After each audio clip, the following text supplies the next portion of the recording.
ولا حول ولا قوة إلا بالله العلي العظيم.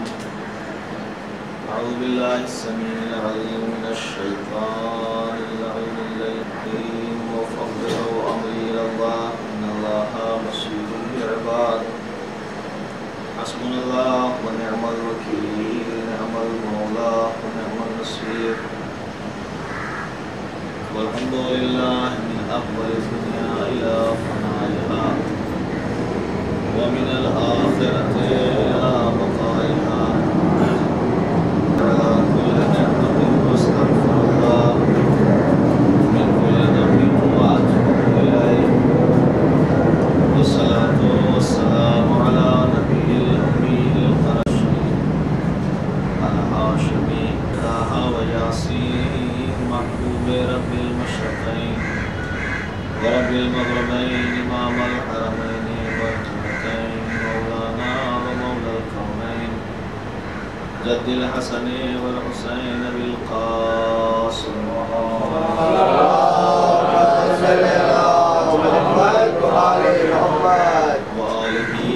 أهل بيته الطيبين الطاهرين المعصومين المظلومين الذين أذهب الله عنهم الرجس وطهرهم تطهيرا.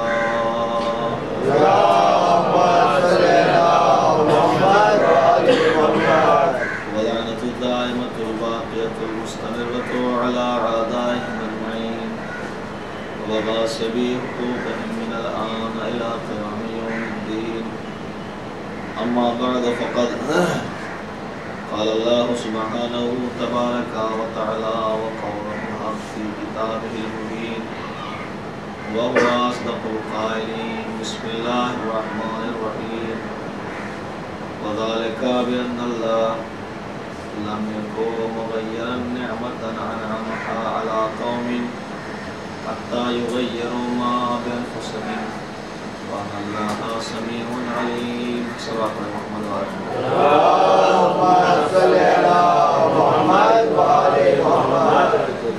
اللہ کا ارادہ یہ ہے اور اس کا منشا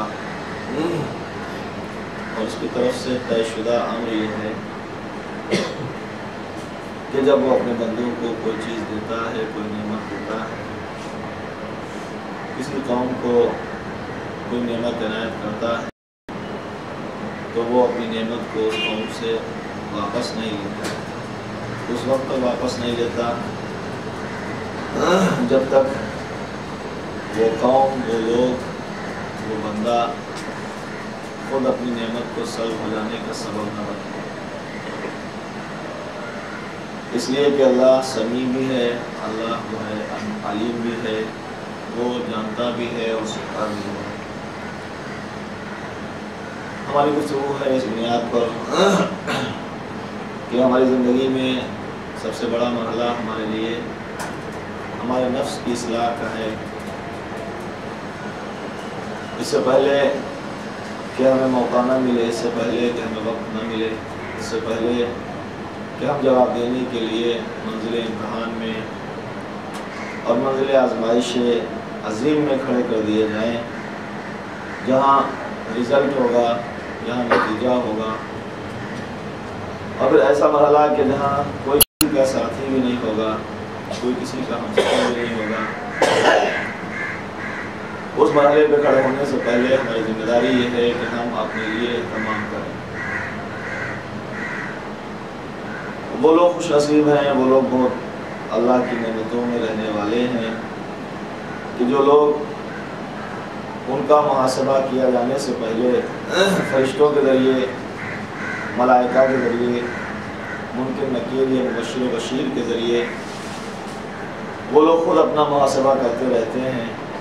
ڈیلی، روزانہ، ہر دن ان کے سارے کاموں میں کام یہ بھی شامل رہتا ہے کہ جو اپنے نفس کا محاسبہ کرتے ہیں. اور ان سے بھی بہتر وہ لوگ ہیں کہ جو اغیار کی برائیوں کو کم دیکھتے ہیں، اپنی خامیوں کو زیادہ دیکھتے ہیں. وہ لوگ غافل ہیں، وہ لوگ گھاٹے میں ہیں، وہ لوگ تکلیف میں ہوں گے، وہ لوگ خسارے میں ہوں گے کہ جو اغیار کی برائی تو دیکھ لیتے ہیں احباب کی، دوستوں کی اور بہت سارے مومن یا مومنات کی برائی نظر آ جاتی ہے، مگر وہ خود اپنی برائی سے غافل ہیں اور اپنی طرف متوجہ نہیں ہیں،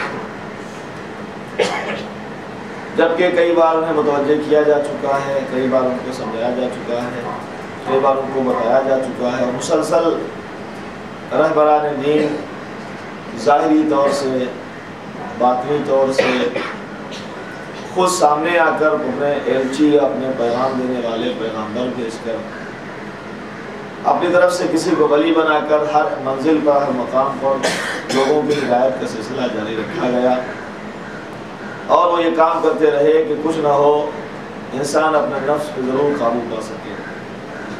ارشاد رب العزت ہے قد افلح من تزکیٰ وذکر اسم ربہ فصلی، کامیاب وہی لوگ ہیں کہ جو یقیناً کامیاب ہیں اپنے نفس پر جو اصلاح کرتے ہیں، اپنے نفس کو جو پاکیزہ بنا لیتے ہیں۔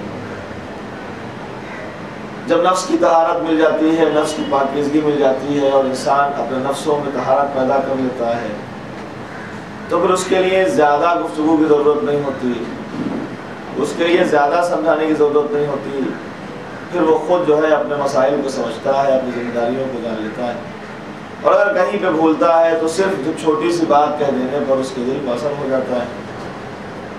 لیکن سب سے بڑی بدقسمتی یہ ہے کہ انسان کا دل اگر سخت ہو جائے، اس پر گناہوں کی گرد جم جائے، امام جعفر صادق علیہ السلام کے قول کی بنیاد پر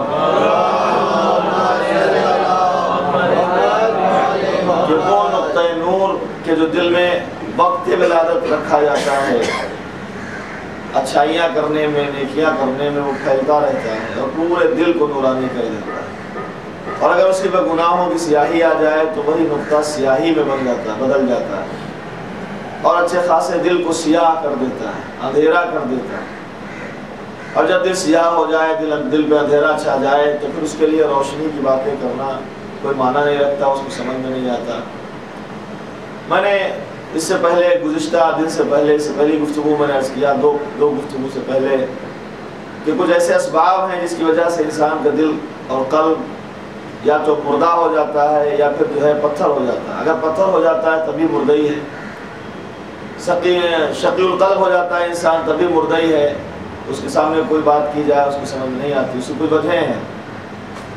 حضور ختم مرتبت نے 5 وجہ بتائی ہیں۔ پہلی وجہ ہے کہ انسان کی زندگی میں گناہوں کا آ جانا اور کثرت گناہ، مسلسل گناہ، بار بار گناہ، ہمیشہ گناہ، دن میں کئی بار گناہوں کی طرف متوجہ ہونا، یہ کئی بار اگر کثرت گناہ اس کی زندگی میں آ جائے تو اس کا دل پھر مردہ ہو جائے۔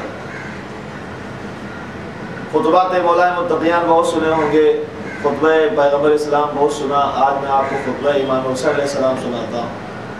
امام حسین علیہ السلام خود فرماتے ہیں، یا ابن آدم، اے آدم کی اولاد، اے آدم کے بیٹو، ذرا دیکھ کر بتاؤ، قل، کہیے، وہ لوگ کہ جو دنیا آئینہ ملوکم آئینہ الملوک و اربابہم، وہ ملوک جو دنیا پر قبضہ رکھنے والے تھے، وہ بادشاہ جو دنیا پر حاکم تھے، وہ کہاں ہیں؟ کیا کوئی بتا سکتا ہے کہ ان کے بارے میں کہ وہ کہاں ہیں؟ اور جو ان کے ساتھ میں ہاتھ بٹانے والے تھے، آس پڑوس چلنے والے تھے، وہ سب کہاں رہ گئے؟ کدھر چلے گئے؟ کس منزل پر چلے گئے؟ کیا کسی کو خبر ہے؟ وہ لوگ امرا، جنہوں نے اپنی پوری عمر گزار دی ہے آبادیاں بنانے میں، امرا خرابہا، وہ لوگ خراب جگہوں کو اچھا بنا کے وہاں پر اپنی عمریں گزارتے تھے، وہاں پر انہوں نے جو ہے چمنستان پیدا کیا، جن لوگوں نے وفترا، اور وہ لوگ کہ جو اپنی زندگی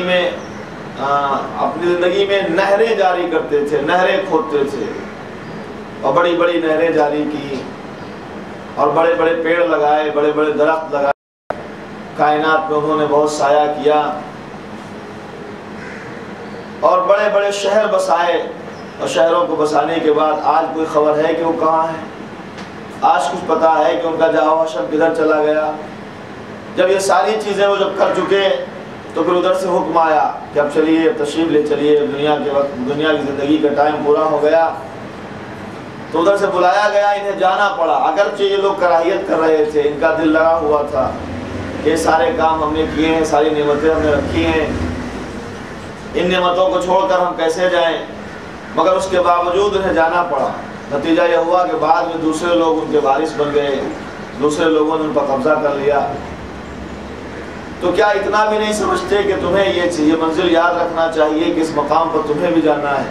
اور مولا آخر میں اس جملے کے آخر فرماتے ہیں کہ ان قریب وہ وقت آنے والا ہے، بہت جلدی وہ ٹائم بھی آنے والا ہے کہ ہم بھی انہی سے جا کے مل جانے والے ہیں۔ جس طرح وہ جا کے چلے گئے دنیا چھوڑ کر، اسی طرح سے ہم بھی دنیا چھوڑ کر ان سے مل جانے والے ہیں۔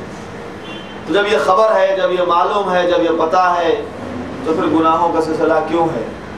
برائیوں کا سلسلہ کیوں ہے؟ کیوں کثرت گناہ میں انسان الجھا ہوا ہے؟ کیوں زندگانی دنیا کے پیچھے انسان پڑا ہوا ہے؟ اس لیے کہ معلوم ہے کہ یہاں ہمیں رہنا نہیں ہے، یہاں سے ہمیں جا کے انہی سے ملاق ہو جانا ہے۔ تھوڑی دیر کے لیے اگر ہم سوچنے کے لیے بیٹھیں اور تجزیہ کریں اپنے نفس کا، محاسبہ کریں اپنے نفس کا کہ ہم نے زندگی میں کتنے کام کر کیے، کیا کوئی کام ایسا کیا کہ جو ہمارے کام آنے والا آخرت میں ہے؟ اور اگر کوئی انسان اس طرح متوجہ نہیں ہے تو اس کو متوجہ ہونا چاہیے کہ وہ منزل کہ جو قبر سے شروع ہوتی ہے اور جا کے محشر پر ختم ہونے والی ہے، جس کا سلسلہ بہت طولانی ہے، بہت لمبا ہے، تو ایسی منزل میں، ایسے مقام پر کہ جہاں ہمیں اکیلے اور تنہا گزارنا ہے، کوئی نہیں جانتا کہ وہاں ہمیں کیا ہونے والا ہے، ہمارے اوپر کیا گزرنے والی ہے، تو ایسے مرحلے میں ہماری ذمہ داری یہ ہو جاتی ہے کہ ہم سمجھیں، اور ہماری ذمہ داری یہ ہو جاتی ہے کہ ہم اس کے لیے اثاثہ فراہم کریں۔ کثرت گناہ، وہ پروردگار خود حدیث قدسی فرماتا ہے، یا ابن آدم کیف تعصونی وانت تجزونی من حر الشمس والرمضاء، اے آدم کی اولاد کیسے تو ہماری معصیت کرتا ہے، کیسے گناہ کرتا ہے، جبکہ تو ایک سورج کی گرمی برداشت نہیں کر سکتا، سورج کی گرمی سے تو بلبلا جاتا ہے، پریشان ہو جاتا ہے، مگر جو جہنم ہے گناہگاروں کے لیے اس سے بڑی ہے، اس سے زیادہ عظیم ہے، اس سے زیادہ آگ دینے والی، اس سے زیادہ گرمی دینے والی ہے، اس سے زیادہ تپانے والی ہے، جلانے والی ہے۔ تو یہ تمام چیزیں انسان کو متوجہ کرنے کے لیے، اس کو سمجھانے کے لیے ہیں، بتانے کے لیے ہیں۔ دل کو سخت ہو جانے کی پہلی چیز جو ہے، سخت ہو جانے کی وجہ وہ ہے انسان کے زندگی میں گناہوں کی کثرت کا پیدا ہو جانا۔ مسلسل گناہ جب انسان کرتا ہے تو اس کی زندگی میں کثرت گناہ کی وجہ سے اس کے دل میں سختی آ جاتی ہے، پتھر پیدا ہو جاتا ہے، اب اسے کسی کے لیے کوئی رحم نہیں، اسے کسی سے کوئی محبت نہیں، اسے کسی سے کوئی چاہت نہیں ہے، اسے اسلام سے کوئی، دین سے کوئی رغبت نہیں ہے، مذہب کو چھوڑے ہوئے ہے اور کہتا ہے کہ ہم تو خدا کو مانتے ہی نہیں ہیں، اللہ کو چھوڑ دیا ہے، اور اپنی زندگی گزارنے کی کوشش کرتا ہے۔ ٹھیک ہے، آپ بھی کہتے ہیں کہ آپ نے اللہ کو چھوڑ دیا، مگر یہ بھی کہلوا دیجئے کہ اللہ بھی کہہ رہا ہم نے تمہیں چھوڑ دیا۔ تم نے تو کہہ دیا کہ ہم نے اللہ کو چھوڑ دیا، مگر اللہ نے نہیں کہا کہ ہم نے تمہیں چھوڑ دیا۔ ہم تو تمہیں کل بھی پکڑے ہوئے تھے، آج ہی پکڑے ہیں، اور کل قیامت میں زبردستی پکڑیں گے، اور ایسا پکڑیں گے پھر چھٹا نہیں پاؤ۔ اس سے پہلے کہ ہم وہاں پکڑے جائیں، خود ہم پروردگار کے سامنے اپنے کو سرنڈر کر کے کھڑا کر دیں، مالک ہم تو خود ہی تیری بارگاہ میں حاضر ہیں، مجھے پکڑنے کی ضرورت نہیں ہے۔ پہلی چیز گناہوں کی کثرت، اس میں تو گفتگو بعد میں ہوگی، صرف میں آج خاکہ بتاتا ہوں۔ دوسری چیز جو انسان کے دل کو سخت کر دیتی ہے وہ ذکر الہی سے غافل ہو جانا، اللہ کا تذکرہ چھوڑ دینا، پروردگار کا ذکر چھوڑ دینا۔ کل کی گفتگو میں نے عرض کیا تھا کہ خلاق عالم نے فرمایا کہ جب کوئی مشکل ہو تو استعینوا بالصبر والصلاۃ، ہماری بارگاہ میں نمازوں کے ذریعے سے، ہماری بارگاہ میں صبر کے ذریعے سے، ہمارے ذکر کے ذریعے سے پناہ مانگو، مدد مانگو، ہم تمہاری مدد کرنے والے ہیں۔ میں نے عرض کیا تھا کہ میں کل اس سلسلے میں گفتگو کروں گا۔ پروردگار کہتا ہے وَاسْتَعِینُوا بِالصَّبْرِ وَالصَّلَاةِ، ذکر الہی کو اپنی زندگی میں جگہ دو اور زیادہ جگہ دو۔ جناب معصوم علیہ السلام کی گفتگو میں یہ ہے اور ان کے خطبے میں یہ ہے کہ پروردگار کہتا ہے جب کسی انسان کو حاجت ہے، کسی انسان کو کچھ مانگنا ہے ہم سے، اور ہم سے مانگنے کے لیے اگر وہ وضو نہ کرے تو اس کا مطلب یہ ہے کہ اس نے ہم پہ ظلم کیا،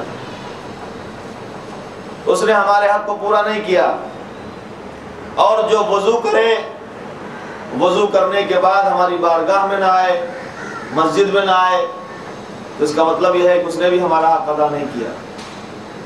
اور جو ہماری بارگاہ میں آ جائے اور بارگاہ میں آنے کے بعد ہمارے لیے نماز نہ پڑھے، ہمیں یاد نہ کرے، اس کا مطلب یہ ہے کہ اس نے ہمارے اوپر ظلم کیا ہے۔ اور جو وضو کر کے گھر سے نکل کے ہماری بارگاہ میں آ کے نمازیں پڑھ لے اور ہم سے کچھ طلب نہ کرے، ہم سے کچھ مانگے نہ، ہم سے کچھ چاہے نہ، ہم سے دعا نہ کرے، اس کا مطلب بھی ہے کہ اس نے ہمارے حق کو ادا نہیں کیا۔ پروردگار کہی یہی رہا ہے کہ تمہاری بارگاہ میں آؤ، کھڑے ہو، ہمیں یاد کرو، جتنا جتنا ہمیں یاد کرو گے اتنا اتنا ہم تمہیں یاد کریں گے۔ تم اپنی صلاحیتوں کی بنیاد پہ یاد کرو گے، ہم تمہیں اپنی صلاحیتوں کی بنیاد پہ یاد کریں گے۔ تمہاری صلاحیت محدود ہے، ہماری صلاحیت لامحدود ہے۔ وَاسْتَعِينُوا بِالصَّبْرِ وَالصَّلَاةِ، بارگاہ الہی میں آؤ اور بارگاہ الہی میں کھڑے ہو، یقیناً تمام مشکلات کا حل وہی ہے۔ جناب امام اعظم علیہ السلام کی دعا میں یہ خاص فقرہ ہے کہ میرے مالک ہم تیری بارگاہ سے کیسے چلے جائیں، تیرے دربار سے کیسے دور ہو جائیں، جبکہ تجھ سے بڑا ہم پر رحم کرنے والا دنیا میں کوئی دکھائی نہیں دیتا، تجھ سے اچھا مدد کرنے والا کوئی نظر نہیں آتا، اور ہم کس کی بارگاہ میں جائیں، اس لیے کہ جدھر بھی جائیں گے وہاں ساتھ تیری بارگاہ ہے۔ اب اس کے بعد مولا کہتے ہیں پروردگار ہمیں کچھ نہیں چاہیے، اس لیے کہ جسے تو مل گیا ہے اسے کیا نہیں ملا، اور جسے تو نہیں ملا ہے اسے کچھ بھی نہیں ملا۔ تو خوش نصیب ہے وہ لوگ کہ جنہیں توفیق حاصل ہوئی اللہ کو پانے کی، اور وہ لوگ اس منزل کی طرف آئیں۔ ہمیں آئیڈیلز بتائے گئے، ہمارے سامنے نمونے رکھے گئے، میں نے کل بھی کہا قرآن میں کچھ نمونے بتائے گئے، فَاعْتَبِرُوا یا اولی الابصار کی بنیاد پر، کہ ان سے تم عبرت حاصل کرو، ان سے تم پتہ لگاؤ اپنی زندگی میں کہ تم کیا کر رہے ہو۔ ایک ضعیفہ اولڈ لیڈی اپنے ایک جوان بیٹے کے ساتھ جنگل میں زندگی گزارتی تھی، جھوپڑی ڈالے ہوئے وہاں رہ رہی تھی۔ اتفاق سے حاجیوں کا قافلہ گزرا، حجاج کرام جب ادھر سے گزرے اور وہاں وہ اللہ کی عبادت کرتی تھی، وہیں رہتی تھی، کھانے پینے کا اہتمام بھی وہیں ہوتا تھا۔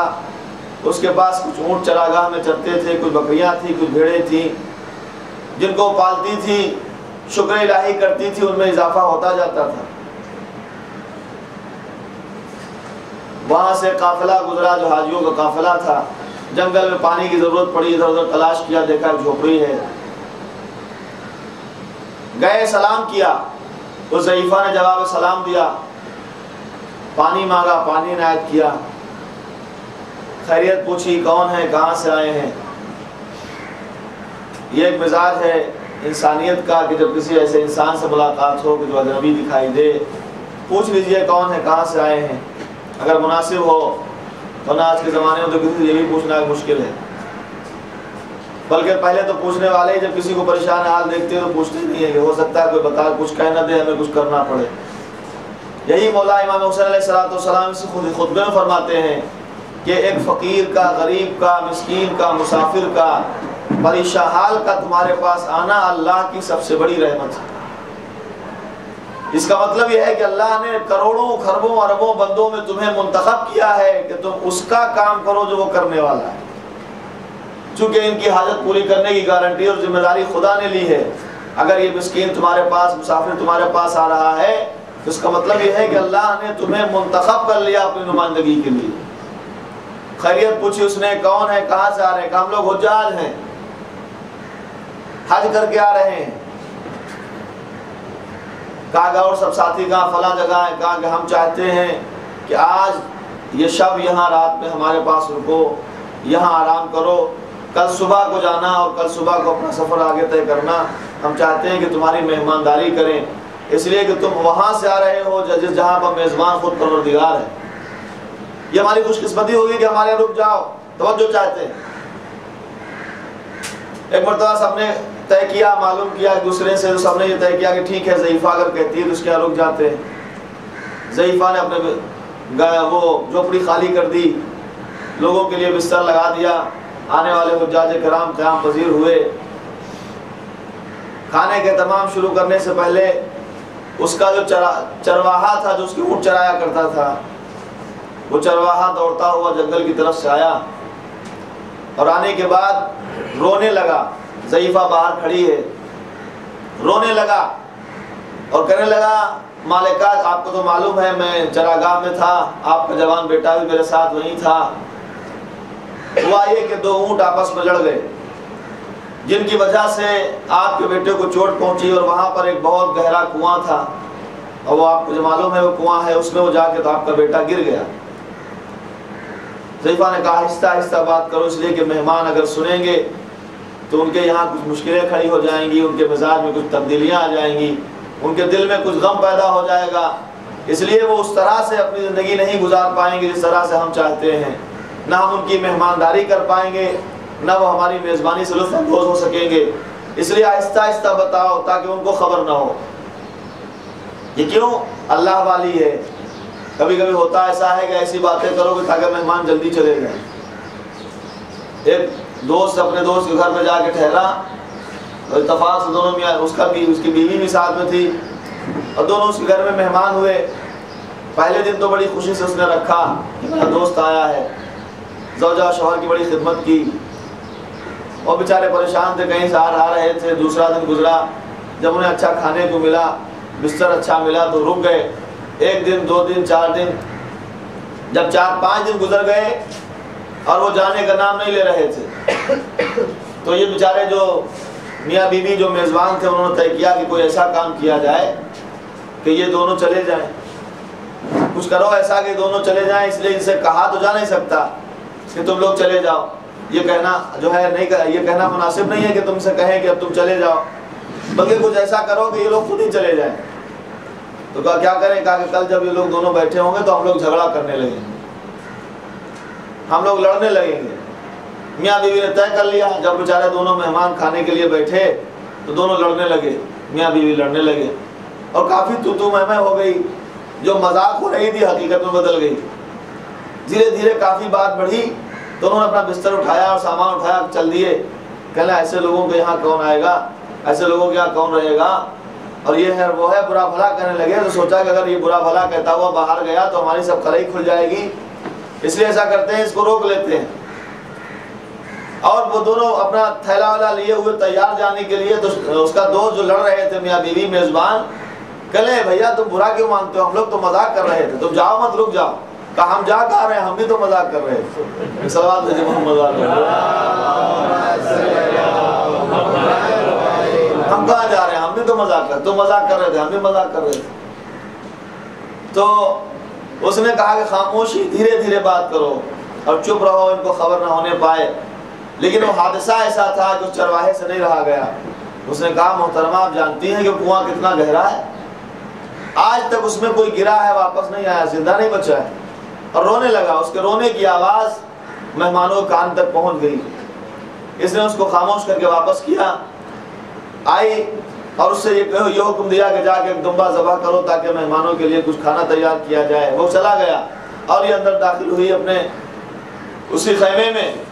دیکھا وہ لوگ سب بہت پریشان بیٹھے. کیا ہوا؟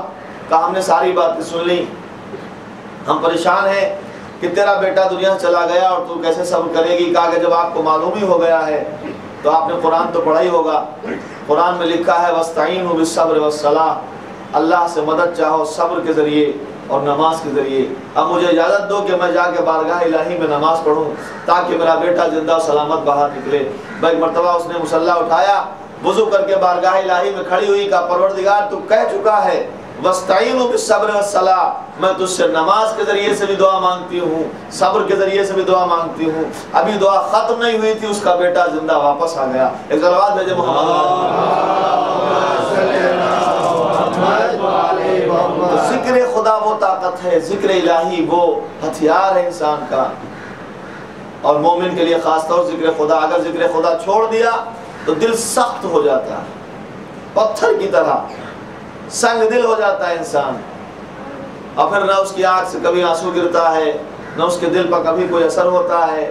آیتیں پڑھ ڈالیے, قرآن پورا اس کے گلے میں لٹکا دیجئے, گھول کے پلا دیجئے, کچھ بھی کر ڈالیے, اس کے اوپر اثر نہیں ہوتا.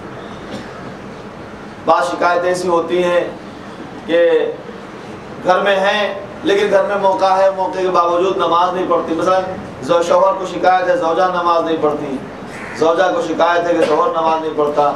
وجہ اس کی یہ ہوتی ہے کہ ان کے دل سخت ہو چکے ہوتے ہیں، کیونکہ وہ گناہوں میں اس طرح گھرے ہوئے ہیں، گناہوں میں اس طرح لپٹے ہوئے ہیں کہ ان کو خبر ہی نہیں کہ وہ کیا کر رہے ہیں.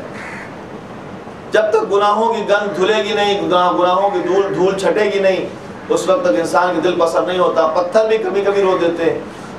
غرض ہے کہ وہ آیت قرآن مجید کی بہت مشہور ہے. قل، پیغمبر اسلام نے جو فرمایا اللہ کے قول کی بنیاد پر، یا ایھا الذین آمنوا قوا انفسکم واہلیکم نارا وقودھم الناس والحجارہ.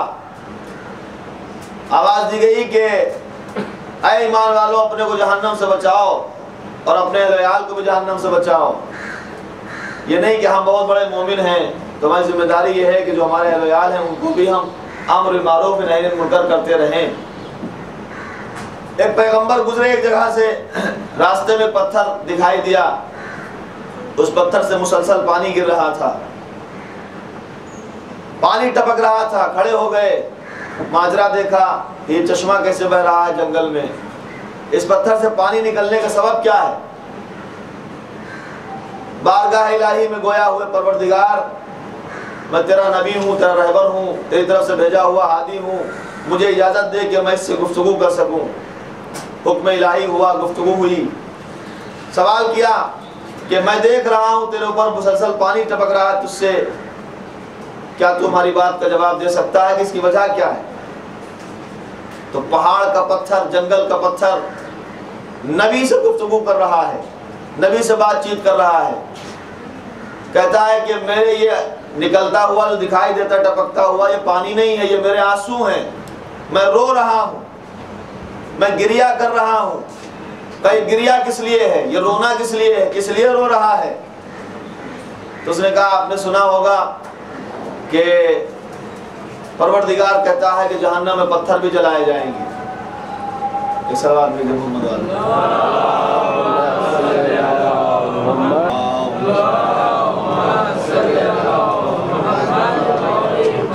تو زمانے کے نبی سے گفتگو ہوئی، پتھر سے پوچھا کہ یہ کیسا پانی جو تجھ سے ٹپک رہا ہے؟ اس نے کہا یہ پانی نہیں ہے، یہ میرے آنسو ہیں، یہ میرے اشک ہیں جو بہ رہے ہیں. کہ کیا وجہ ہے تیرے اشک بہنے کی؟ کہ وجہ یہ ہے کہ آپ نے سنا ہوگا کہ خدا یہ کہتا ہے قیامت کے دن انسانوں کے ساتھ جہنم میں پتھر بھی جلائے جائیں گے. تو میں خوف الہی سے رو رہا ہوں، اس لیے کہ مجھے لگتا ہے کہیں ایسا نہ ہو کہ ان پتھروں میں میرا بھی شمار ہو. تو انہوں نے جب یہ دیکھا آنکھوں سے آنسو جاری ہو گئے. بارگاہ الہی میں عرض کیا پروردگار یہ پتھر اور جمادات بھی تجھ سے ڈرتے ہیں، خوف کھاتے ہیں، لیکن ہم تجھ سے دعا کرتے ہیں کہ اس پتھر پر رحم کر، اس کے لیے رحمت کا پروانہ دے دے. ارشاد الہی ہوا کہ اسے مجدہ سنا دو کہ جہنم سے ہم نے اسے آزادی دے دی. نبی نے اس پتھر کو مجدہ سنایا کہ اللہ نے تجھے جہنم سے آزادی دی، اور وہاں سے مجدہ اور خبر سنا کے چلے گئے، خوشخبری دے کے چلے گئے. چند دن کے بعد پھر ادھر سے گزرے، پھر دیکھا پھر وہی پتھر اس کے اوپر سے پانی ٹپک رہا ہے. پانی کی بوندیں ٹپکتی ہوئی دیکھی اور دیکھ کے پھر تعجب ہوا کہ اب کیوں رو رہا ہے. پھر اسی طرح سے گفتگو شروع ہوئی. کہا کہ تو اب کیوں رو رہا؟ پہلے تو خوف الہی سے رو رہا تھا کہ جہنم میں جلایا نہ جائے. ہم نے تیرے لیے جہنم سے آزادی کا پروانہ دلوایا، پروردگار سے دعا کی تھی، تجھے آزادی جہنم سے مل گئی، اب کیوں رو رہا ہے؟ تو اس نے فرمایا، پتھر نے اپنی زبان میں کہا، ھذا بکاء الشکر، یہ جو بکا ہے، یہ جو ہمارا رونا ہے آج کا، یہ رونا خوف الہی سے نہیں ہے، یہ ہمارا رونا شکر الہی سے ہے. ہم اللہ کا شکر ادا کر کے رو رہے ہیں کہ اس نے ہمیں جہنم سے آزادی دی. مولا فرماتے ہیں سب سے بڑی عید کا دن وہی ہے کہ جس دن آپ کو یقین ہو جائے کہ آج ہمارے سارے گناہ بخش دیے گئے. ایک صلوات بھیجیں محمد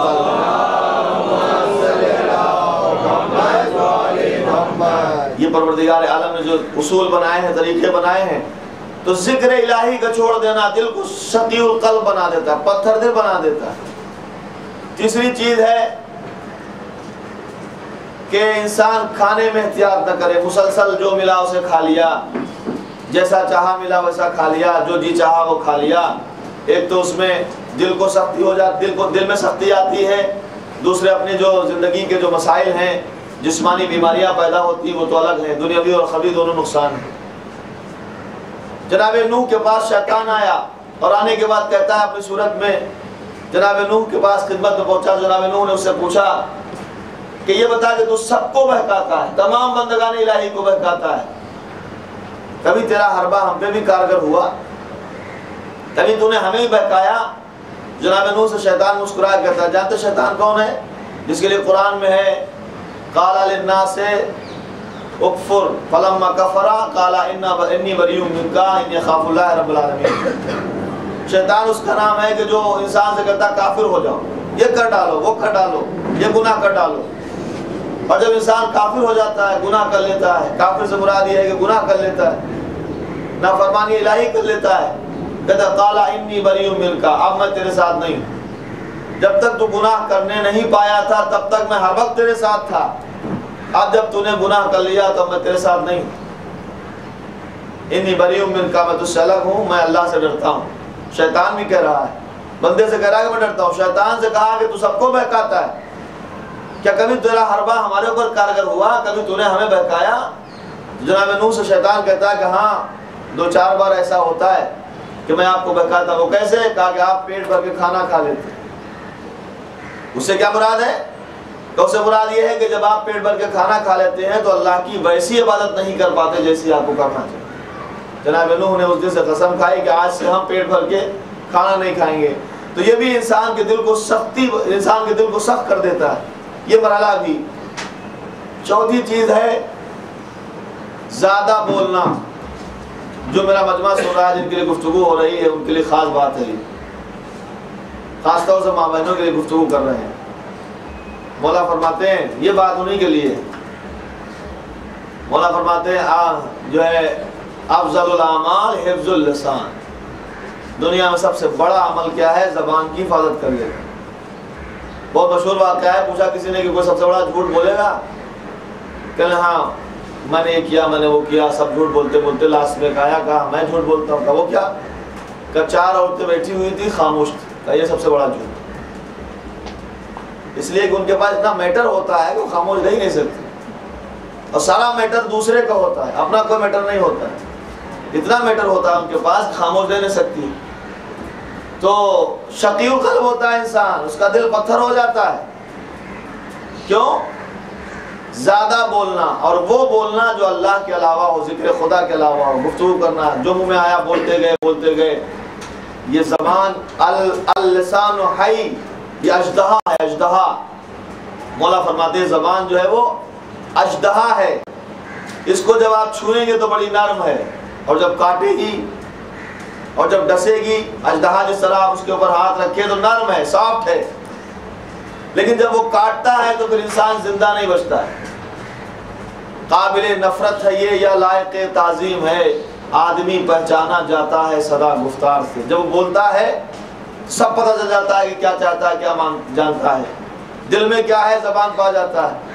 تو سب سے بڑا عمل زندگی میں اگر کوئی ہے تو حفظ اللسان، اپنی زبان کی حفاظت کر لے جانا۔ سب اپنے کو کتنا بھی بہادر سمجھتا ہو انسان، سب سے کمزور وہ انسان ہے کہ جو سب چیز پہ تو کنٹرول کر سکتا ہے، اپنی زبان پر کنٹرول نہیں کر سکتا، وہ سب سے کمزور انسان ہے۔ اس کے پاس زور ہے ہی نہیں، اس کے پاس جو ہے سب سے زیادہ بڑی کمزوری ہے اس کے پاس کہ وہ اپنی زبان پر کنٹرول نہیں کر سکتا۔ لازم یہ ہے کہ زبان پر کنٹرول کیا جائے، بولا جائے، مگر وہ بولا جائے کہ جو خدا کو پسند ہے۔ اس نے یہ نہیں کہا کہ آپ بالکل خاموش رہیے، نہیں، اس نے کہا کہ جہاں پہ بولنا نہیں ہے وہاں پر خاموش رہنا عبادت ہے، جہاں پر بولنا ہے وہاں پر خاموش رہنا عبادت نہیں ہے۔ جہاں پہ نہ بولنا ہو وہاں پہ نہ بولنا عبادت ہے، جہاں پہ بولنا ہے وہاں پہ بولنا عبادت ہے۔ صلوات بھیجیں محمد والے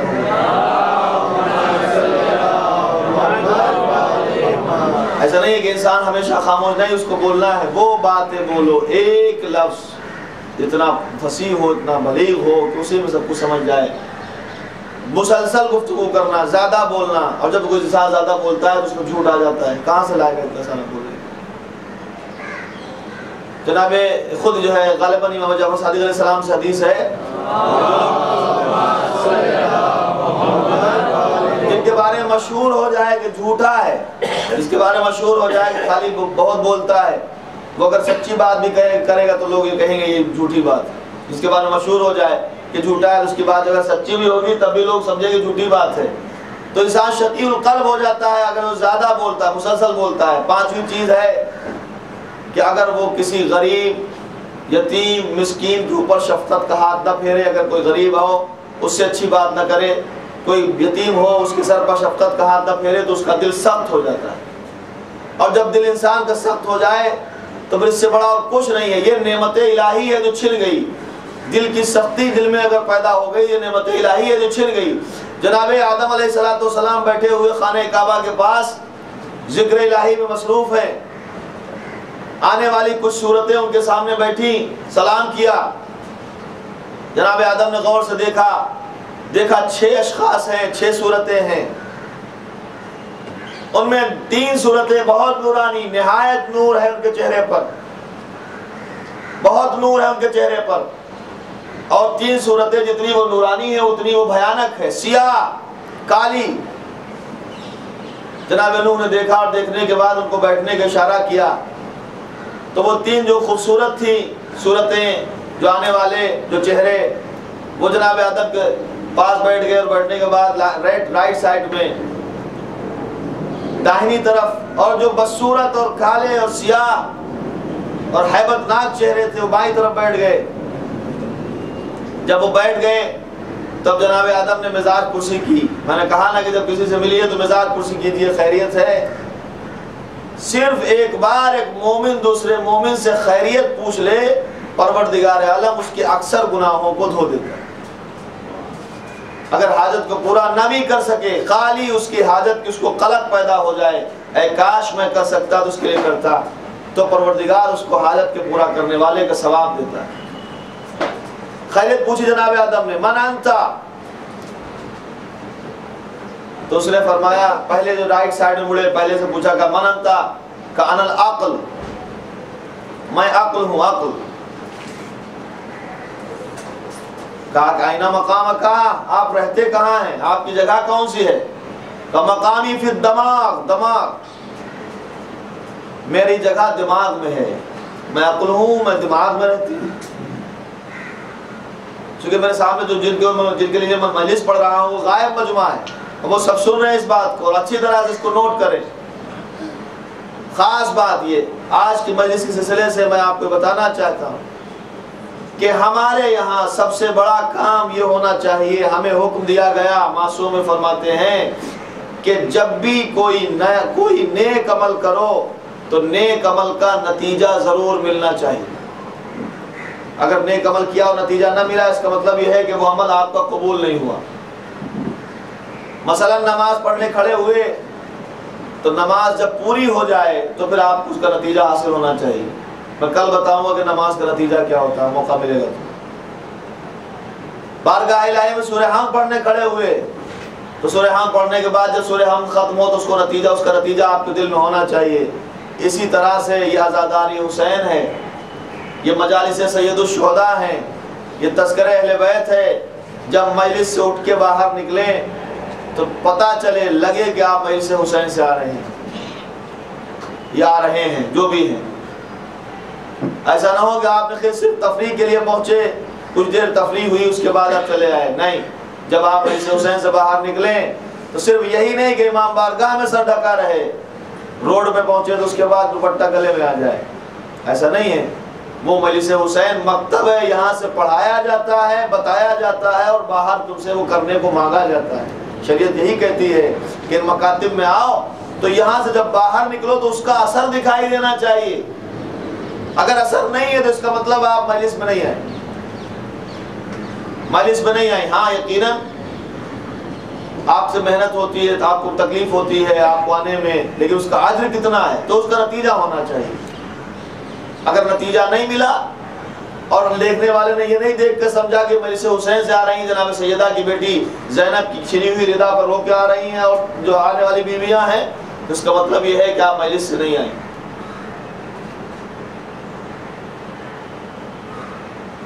پروردگار یہ چاہتا ہے کہ ہر عمل کا نتیجہ ہو۔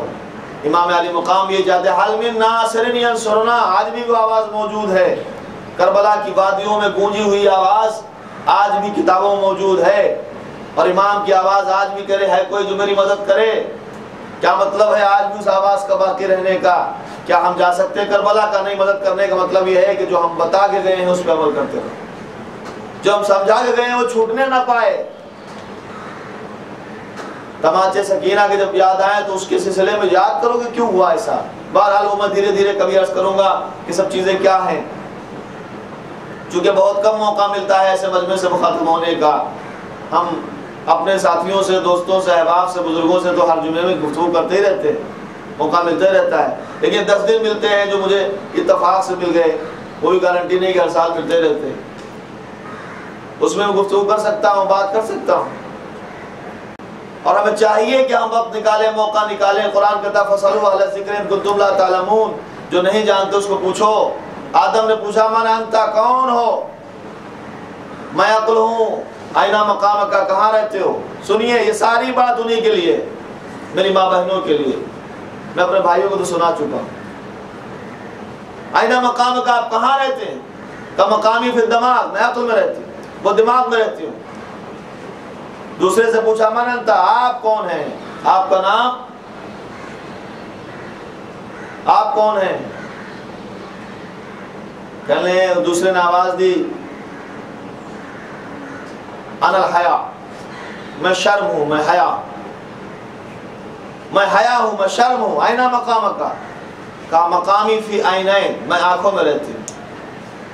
اس نے کہا میں حیا ہوں، شرم ہوں، کہاں رہتے ہو؟ کہا آنکھوں میں۔ آئینہ مقام کا، کہاں مقام کا؟ آنکھوں میں۔ تیسرے سے پوچھا من انت، آپ کون ہیں؟ کان المحبت والمربہ، میں محبت ہوں، مربت ہوں، شفقت ہوں، محبت ہوں۔ آئینہ مقام کا، آپ کہاں رہتے ہیں؟ آپ کی جگہ کیا ہے؟ کہ مقامی فی القلوب، میں دلوں میں رہتی ہوں، میں رہنے کی جگہ دل ہے۔ پہلے نے کہا میں عقل ہوں دماغ میں، دوسرے نے کہا میں شرم ہوں آنکھوں میں، تیسرے نے کہا میں دل محبت ہوں، دل میں رہتی ہوں۔ جب ان سے تعارف ہو گیا تو جناب آدم لیفٹ سائڈ میں مڑے، دیکھا وہ سیاہ صورتیں بیٹھی ہوئی ہیں، پوچھا پہلے سے من انت، آپ کون ہیں؟ کان الکبر، میں تکبر ہوں، غرور ہوں۔ آئینہ مقام کا، آپ کہاں رہتے ہیں؟ کہ مقامی فی الدماغ، میری جگہ بھی دماغ میں ہے، میں غرور ہوں، میں تکبر ہوں، میں گھمنڈ ہوں۔ کہا کہ آپ کہاں رہتے ہیں؟ کہا میں دماغ میں رہتا ہوں، میں دماغ میں میری جگہ ہے۔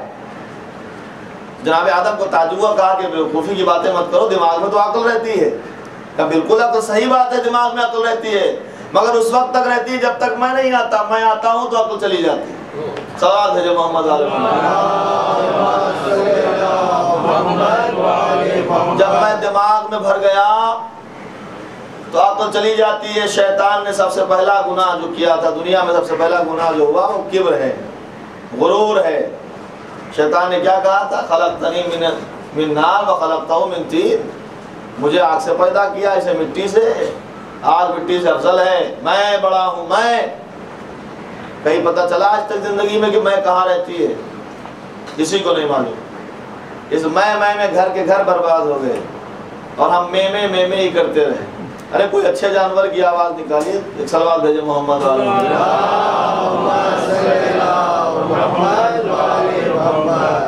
کہنے لگے کہ میری جگہ عقل ہے، وہ میری جگہ دماغ ہے، وہاں عقل رہتی کا میں آتے ہوں چلی جاتی۔ جناب امام زین العابدین علیہ السلام فرماتے ہیں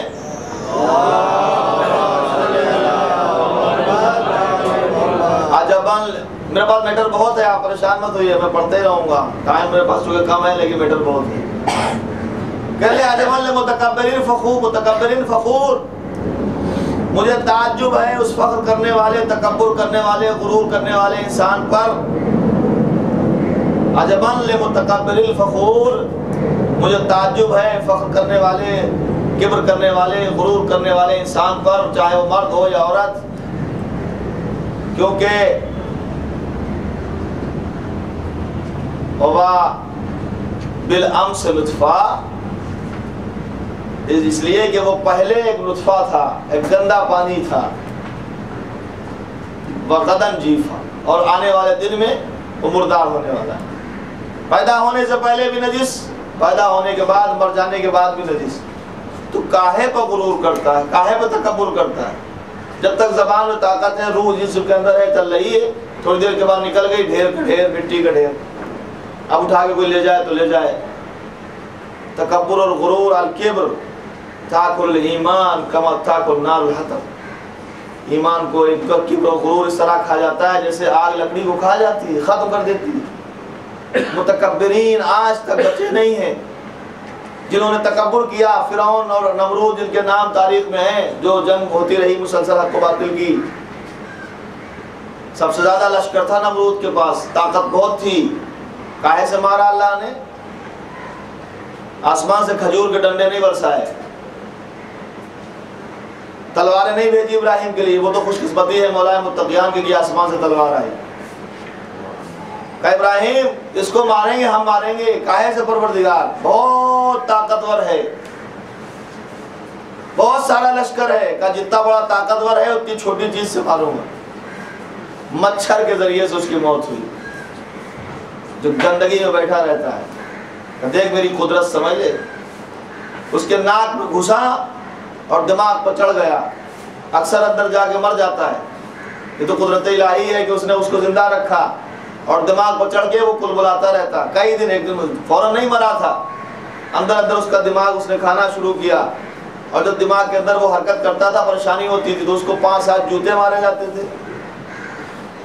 سر پہ جوتے 5-7 پڑتے تھے, سکون سے بیٹھتا تھا.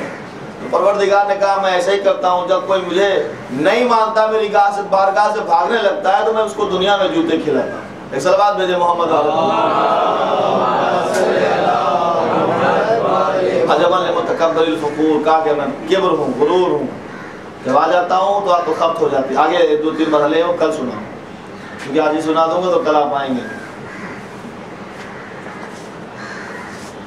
کبر جب آتا ہے, غرور جب آتا ہے, تو پھر وہ نہیں دیکھتا کہ ہم کیا کر رہے ہیں. خدا کی مخالفت ہے, امام کی مخالفت ہے, معصوم کی مخالفت ہے, رہبر کی مخالفت ہے, کچھ نہیں اس کو خبر رہتی.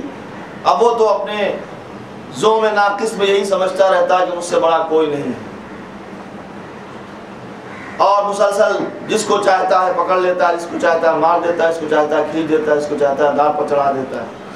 پورا کربلا کا واقعہ جب آپ پڑھیں گے تو یزید تکبر میں ہی تھا, غرور میں ہی تھا کہ میرے پاس لشکر ہے, اب مجھے کون ہرا سکتا ہے. لیکن حسین یقین کے ساتھ آئے تھے کربلا کے میدان میں کہ جنگ لشکروں سے نہیں جیتی جاتی, جنگ عزم و ارادے سے جیتی جاتی. لیجیے آج 3 محرم ہو گئی, عشر حسینی کے 3 دن گزر گئے. چند دن اور باقی رہے کہ جن میں ہم اہل بیت کو یاد کریں, ان کا تذکرہ کریں, جن کا تذکرہ ہماری زندگی ہے, جن کا ذکر کرنا ہماری حیات ہے, جن کے لیے امام علی مقام 35 سے 40 سال مسلسل روئے. جب موقع ملتا تھا تو حسین کی غم میں امام علی مقام روتے تھے.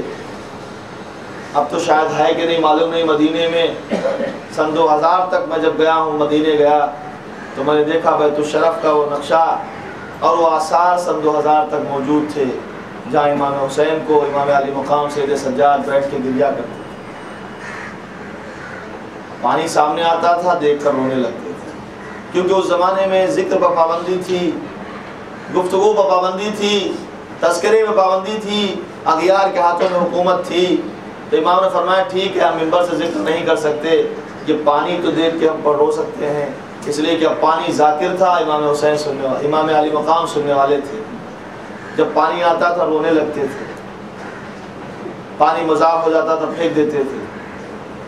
میں نے کبھی ذکر کیا, شاید میں چاہتا ہوں کہ میں ذکر کر دوں. اپنی ماں بہنوں کے لیے ذرا تصور کریں, پانی جب وہ پھینکتے تھے مذاق ہو جاتا تھا, نجس ہو جاتا تھا. تو جب تفسیر لکھی گئی, پوچھا گیا, معلوم کیا گیا کہ کیوں ایسا ہوتا, تو پتہ چلا کہ امام کی آنکھوں سے خون نکلتا تھا. آنسو کی جگہ امام خون کے آنسو روتے تھے. خود امام زمانہ فرماتے ہیں اگر موقع ملے تو آقا ہم آپ کے اوپر خون کے آنسو روئیں گے. اگر آنکھوں کے آنسو خشک ہو گئے تو ہم خون کے آنسو روئیں گے. اتنا مظلوم ہے امام. جب خون نکلتا تھا اس سے جو ہے پانی میں گرتا تھا, پانی مذاق ہوتا تھا, پھینک دیتے تھے. آقا حکیم کی خدمت میں آنے والے کچھ لوگوں نے پوچھا تھا کہ ہم نے سنا ایسی ایسی روایت ہے کہ امام کی آنکھوں سے خون نکلتا تھا، امام حسین کے غم میں آغا حکیم نے ان کی طرف دیکھا اور اس کے بعد آسمان کی طرف دیکھا اور اپنی جیب سے سفید رومال نکالا اور آنکھوں پہ لگا کے زمین پر ڈال دیا۔ دیکھنے والوں نے دیکھا کہ اس رومال میں خون تھا۔ کہا کہ دیکھو 1400 سال بعد آج حسین کے چاہنے والے کے سامنے جب ذکر ہوا تو اس کی آنکھوں سے خون بہ نکلا، تو پھر وہ تو امام کا بیٹا تھا جس نے اپنے بابا کو اس عالم میں دیکھا کہ نوک نیزہ پر بلند ہے آواز صلی اللہ علیہ یا ابا عبداللہ۔ ارے لاکھوں سلام ان رونے والوں پر سیدہ نے بھیجے، لاکھوں دعائیں دی جناب زینب نے ان رونے والوں پر جو حسین کی مجلس کرنے والے ہیں۔ آپ بہت خوش قسمت ہیں، نہ جانے کہاں سے بیٹھی ہوئی فاطمہ دعا دے رہی ہوگی اور یہ کہہ رہی ہوں گی، اور ہماری خواہش بھی ہے سیدہ یہی کہیں کہ پروردگار ایسے کسی کی مانگ نہ اجڑے جیسے کربلا میں رباب کی مانگ اجڑ گئی، ایسی کسی کی گودی نہ اجڑے جیسے کربلا میں رباب کی گود اجڑ گئی۔ عزیزو جناب سیدہ دعا دے رہی ہوں گی، کہیں پر بیٹھے ہوئے سجاد بھی دعا دے رہے ہوں گے، اور سب سے بڑا ضامن عزا امام زمانہ کہیں نہ کہیں پر موجود ہوگا۔ امام کے سامنے پانی آتا تھا پھینک دیتے تھے، اس کے بعد جب کہیں راستے سے گزرتے تھے تو روایت کہتی ہے مدینے میں قصاب ذبح کیے ہوئے جانور کے گوشت کو چھپا لیتے تھے، امام گزر جاتے تھے پھر اس کے بعد کھولتے تھے۔ ایک آدھ کہیں کھلا رہ گیا تو امام کھڑے ہو کے پوچھتے تھے کہ یہ بتا دے کیا اسے ذبح کرنے سے پہلے پانی پلایا؟ تو قصاب کہتے تھے آقا یہ کیسے ہو سکتا ہے کہ ہم جانور کی گردن پر چھری چلائیں اور پانی نہ پلائیں، ہم اسے پہلے کھانا بھی کھلاتے پانی بھی پلاتے ہیں۔ تو امام جب یہ سنتے تھے تو کربلا کرو کرتے تھے، پھر آواز دیتے تھے صلی اللہ علیہ یا ابا عبداللہ، اے میرے بابا حسین، یہاں جانوروں کو بھی اگر ذبح کیا جا رہا ہے تو پہلے پانی پلا دیا جاتا ہے اس کے بعد ذبح کیا جاتا ہے، مگر ہائے میرا بابا تڑپا تڑپا کے مارا گیا۔ امام عالی مقام کی خدمت میں آنے والا منہال امام کی خدمت میں آتا ہے اور آنے کے بعد کہتا ہے، امام کی خدمت دروازے پہ کھڑا ہوا، کھٹکھٹایا دروازہ، آنے والی جو کنیز تھی اس نے دروازہ کھولا، کہا کہ میں نے دیکھا نالے سے پانی گر رہا تھا، ذرا یہ بتاؤ یہ پانی نجس تو نہیں ہے؟ اس نے کہا یہ مت کہو یہ پانی ہے، یہ آل محمد کی فرد کے آنسو ہیں جو اپنے بابا کے غم میں بہا رہا ہے۔ کہا مجھے ان سے ملنا ہے، خدمت مولا میں پہنچے، بس میں اپنے کلام کو مختصر کرتا ہوں اس لیے کہ مجھے یہی تک لانا ہے۔ اور عزیزو ہر مرحلے مسائل میں اپنا تجزیہ کرتے جائیے۔ امام علی مقام کی خدمت میں منہال آئے، کہا منہال کہاں سے آ رہے ہو؟ کہا ہم آ رہے ہیں کوفے سے۔ کہا منہال یہ بتاؤ کہ مختار کا کیا حال ہے؟ کہا مختار نے دشمنان اہل بیت سے بدلہ لینا شروع کیا۔ کہا یہ بتاؤ سب پکڑے گئے کیا ہرملا پکڑا گیا؟ امام نے جب یہ پوچھا تو پوچھا جناب منہال نے آقا ہرملا کو کیوں پوچھتے ہیں؟ کہا یہ ہرملا وہ ملعون ہے جس نے ہم اہل بیت کو کئی بار بلایا، ہمارے ننھے سے بھائی کی گردن پر ایک مرتبہ تیر مارا، یہ ہرملا نے بہت مظالم کیے، اس نے میرے بابا کی پیشانی کو زخمی کیا، اس نے میرے بابا کے پہلو کو زخمی کیا، اس نے کربلا میں بہت سارے مظالم کیے، ارے اس نے میرے چچا کے ہاتھ میں جو مشکیزہ تھا وہ مشکیزہ سکینہ کو زخمی کیا۔ ایک مرتبہ منہال کہتے ہیں آقا بہت روتے ہیں، کب تک روئیے گا؟